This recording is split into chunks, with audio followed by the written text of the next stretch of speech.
सर्वप्रथम है देशर सुरक्षा देशर सुरक्षा पाई सरकार मध्य संकल्पबद्ध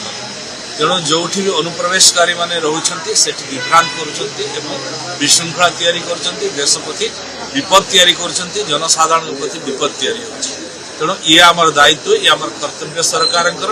से चिन्हट करवा एवं ताको जगह आज्ञा शेष प्रश्न रहा कि वर्तमान समय जो मैंने राशन कार्ड देती भत्ता देती राशन कार्ड और भत्ता जो मैंने विरुद्ध कार्यानुष्ठान निश्चित भाव में ये अनुसंधान करा सर्वे करा सरकार यशस्वी मुख्यमंत्री गुरुत्वर सहित निरीक्षण करुच्छेद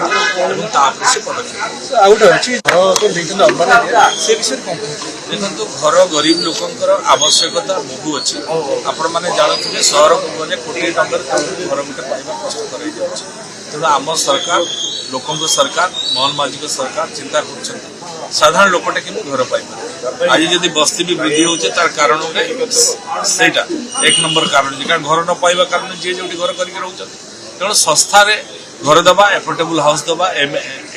MIG LIG घर करके यथेष्ट घर तैयारी करने सहर में ये प्रमुख दायित्व।